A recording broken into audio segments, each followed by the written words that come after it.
It is the Syrian government, backed by Iranian forces, the Russian Air Force, Iraqi Shiites, Afghan Shiites, and Hezbollah that have the upper hand. These are the ones that have the power.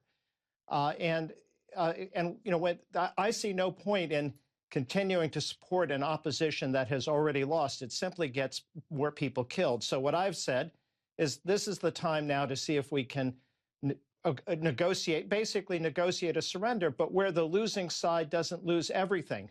And there are some things that are achievable.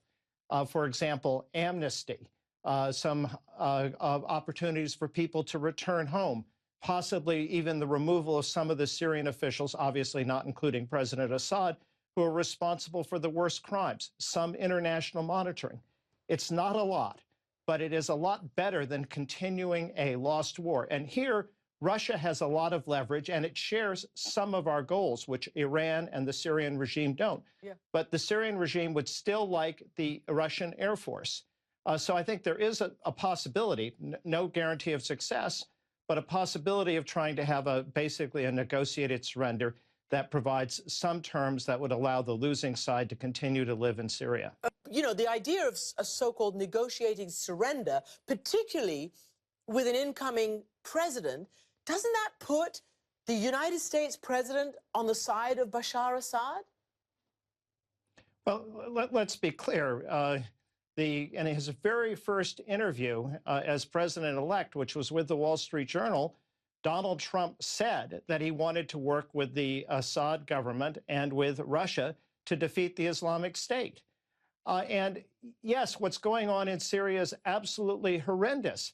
But the alternative to trying to save something is to do nothing and to have the massacre continue, the fighting continue until many more people are killed. So and sometimes when a war is lost, it is better to try to end it. Well, let me play devil's advocate.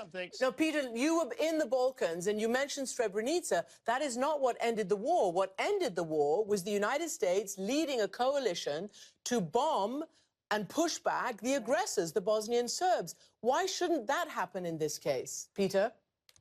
Well, I mean, to be precise, it was less the United States than the United States giving a green light to the Croatian army on the ground. On the ground, but the U.S. was in the air. Pushed back the Serbs. Yeah. Well, it was a month later, but yeah, it was. But look, the sides hadn't been defeated. In fact, the Croatians were on a roll. The Bosnians were making some progress. And there was a United States willing to come in and use military power. Clearly, that's not going to happen now. President Trump has been clear that he's going to work with Russia and with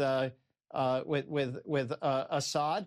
And so under those circumstances, I think it's the right thing to do is focus on what can be saved. And beyond the civilians and ending the fighting in the West, there's also the war in the East, where our allies have been the Syrian Kurds, and they have made enormous progress against the Islamic State. In fact, of all the groups fighting, they're the ones who have taken the most territory.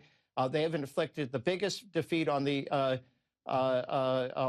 Islamic State. And the question is, what's going to happen to them after this is over? I'll get to that in a moment, because that's obviously your cause. Let me ask you, Evelyn, quickly. What Peter says is correct, that there's been no willingness to either empower a force like the Croatian army on the ground in the Balkans, or indeed to engage overhead with air power. Doesn't the Obama administration assume an enormous amount of culpability for the way this is ending?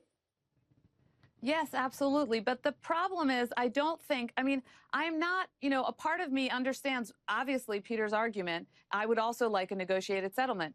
But it's not going to end the violence, because you're still going to have Islamic State. Then you're going to have the moderates still fighting Assad. So it's just going to happen in a different way, probably more like what we see in Iraq with car bombings, et cetera. So I don't think, unfortunately, this is going to bring this kind of negotiated settlement under these circumstances will bring an end to the killing.